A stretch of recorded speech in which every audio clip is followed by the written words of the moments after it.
नमस्कार, मैं ज्योतिषाचार्य आशा त्यागी राजमंगल टाइम्स और धर्म मंच की एस्ट्रोमॉम सीरीज में आपके लिए फिर से एक नई वीडियो लेकर हाजिर हूँ। जैसा कि मैंने पहले सितंबर की जो वीडियोस थी उनमें बोला था कि सितंबर माह बहुत सारे त्योहार लेकर आ रहे हैं हमारे लिए। तो परिवर्तनी एकादशी के बाद अनंत चतुर्दशी। अनंत चतुर्दशी का जो पर्व है वो भाद्रपद मास की शुक्ल पक्ष की चतुर्थी को मनाया जाता है। इस साल ये पर्व 19 सितंबर 2021 रविवार के दिन है। इसे अनंत चौदस के नाम से भी जाना जाता है। अनंत चतुर्दशी का पर्व भाद्रपद मास की शुक्ल पक्ष की चतुर्थी को बड़ी धूमधाम से क्यों मनाया जाता है और इसकी क्या महत्ता है, ये मैं इस वाली वीडियो में आपको जानकारी शेयर करने वाली हूँ। तो ये 19 सितंबर 2021 दिन रविवार को इसे हम मनाने वाले हैं। अनंत चौदस के नाम से इसे बोला जाता है या आम भाषा में बोलते हैं। इस दिन भगवान विष्णु की ही पूजा की जाती है।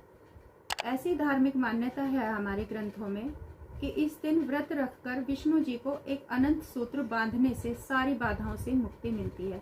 अनंत का मतलब है जिसका कोई अंत ना हो, सूत्र का मतलब है बंधन, एक ऐसा बंधन कि जिससे कि कोई सीमा ही ना हो, जिसमें बहुत सारी विश हो, हमारी बहुत सारी खुशियां हों और वो हमारे लिए सुख सौभाग्य लेकर आए।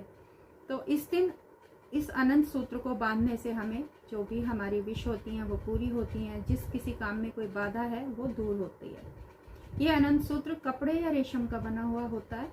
इसमें 14 गांठें लगी होती हैं या हम लगा के बनाते हैं इसे। इस दिन भगवान विष्णु के अनंत रूप की पूजा की जाती है, इसलिए इसे हम अनंत चौदस बोलते हैं। इस दिन गणेश विसर्जन की भी मान्यता है। हम सभी ने जो है गणेश चतुर्थी पे अपने अपने घरों में गणेश जी को स्थापित किया है। जिनके यहाँ स्थापना होती है या नहीं होती है तो वो गणेश जी की पूजा पूरे विधि विधान से हर दिन कर रहे हैं। तो इस दिन जिन लोगों ने गणेश जी की स्थापना की होती है गणेश चतुर्थी पे, इस दिन गणेश जी का विसर्जन भी किया जाता है। हालांकि मान्यता एक और भी है कि कभी भी गणेश जी को और लक्ष्मी जी को घर से विदा नहीं करना चाहिए, लेकिन ठीक है, इसके पीछे भी कोई मान्यता है। जो लोग करते हैं ऐसा ठीक है, लेकिन उनके लिए देखा देख हम सबको उसमें शामिल नहीं होना चाहिए। तो इसलिए इस पर्व का महत्व हम और भी ज़्यादा मानते हैं या बढ़ जाता है। अनंत चतुर्दशी की जो शुरुआत है वो कब से हुई?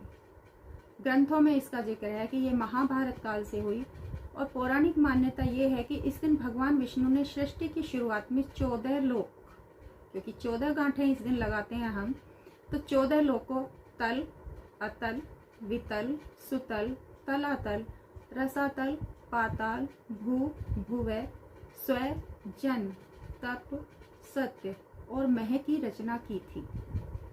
इसलिए इसको 14 गांठों से या 14 लोकों के जो निर्माण है उसके रूप में मनाया जाता है, एक प्रतीक के रूप में मनाया जाता है। तो इतना ही नहीं, इन लोगों की रक्षा और पालन के लिए भी भगवान विष्णु खुद ही 14 रूपों में या 14 अवतारों में प्रकट हुए थे, जिससे वे अनंत प्रतीत होने लगे थे। और ऐसी मान्यता है या यही वजह है कि इस दिन भगवान विष्णु के अनंत रूपों की हम पूजा करते हैं। और अनंत चतुर्दशी का व्रत भगवान विष्णु को प्रसन्न करने और अनंत फल देने वाला है, ऐसी मान्यता के साथ उनका गुणगान करते हैं, उनसे अपनी विपदाएं कहते हैं और मनवांछित आशीर्वाद भी हमें मिलता है। ऐसा माना गया है कि इस दिन व्रत रखने के साथ साथ कोई व्यक्ति विष्णु सहस्त्र नाम का पाठ अगर करता है तो उसकी सारी मनोकामनाएं पूर्ण हो जाती हैं। ये व्रत महिलाओं को सुख समृद्धि, धन धान्य और संतान प्राप्ति के लिए बहुत महत्वपूर्ण है। भारत के कई राज्यों में अनंत चतुर्दशी का पर्व बहुत धूमधाम से मनाया जाता है। इस दिन भगवान विष्णु लोक की जो कथाएं हैं उनका कथावाचक जो हैं वाचन करते हैं। अनंत चतुर्दशी का शुभ मुहूर्त कब है?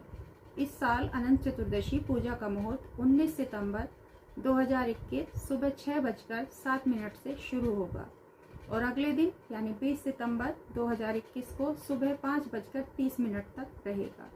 इस प्रकार इस दिन शुभ मुहूर्त की जो अवधि है वो 23 घंटे और 22 मिनट रहने वाली है। इस दिन क्या ऐसा काम करें जिससे कि हमको लाभ हो?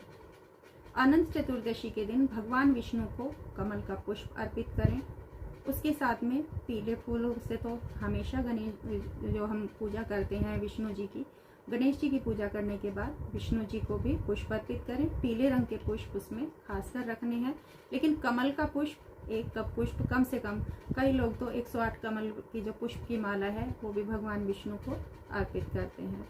ओम नमो नारायणाय नमः का जाप करें।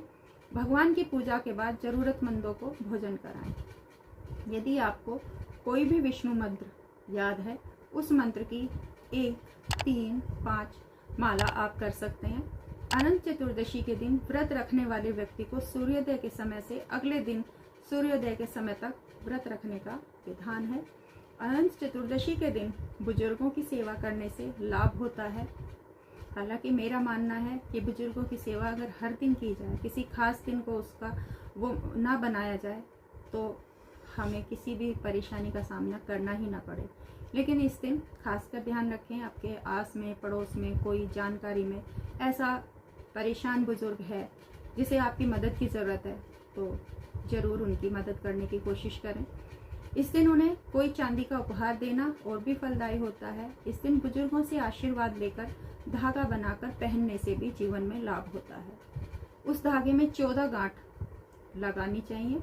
जैसा कि मैंने बताया था कि उसका क्या महत्व है, 14 गांठों का जो महत्व है वो क्या है या उसके पीछे क्या मान्यता है।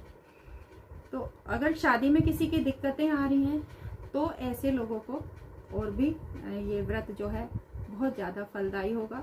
ज़रूरतमंदों को भोजन का दान करें। इस दिन भगवान विष्णु को हल्दी का या केसर का तिलक लगाएं, उसका भी एक रिवाज है।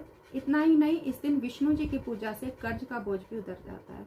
यदि आप पर बहुत लंबे समय से कर्ज हो रहा है, क्योंकि हम इसको धन धान्य का भी, विष्णु जी को धन धान्य का भी प्रतीक माना गया है, तो अगर हमारे ऊपर फाइनेंशियली कोई समस्या ऐसी है या कोई बहुत ज़्यादा कर्ज उतर गया है, तो विधि विधान से पूजा करने से हमारा कर्ज भी उतरेगा और लक्ष्मी के आगम के भी हमारे स्रोत बनेंगे। तो अनंत चतुर्दशी का व्रत किस तरीके से आपके लिए बहुत ज़्यादा शुभ फलदायी हो, मैंने विस्तार से वीडियो में बताने की कोशिश करी है। अगली वीडियो में आपके साथ कुछ और साझा करने वाली हूँ। तब तक के लिए नमस्कार, धन्यवाद।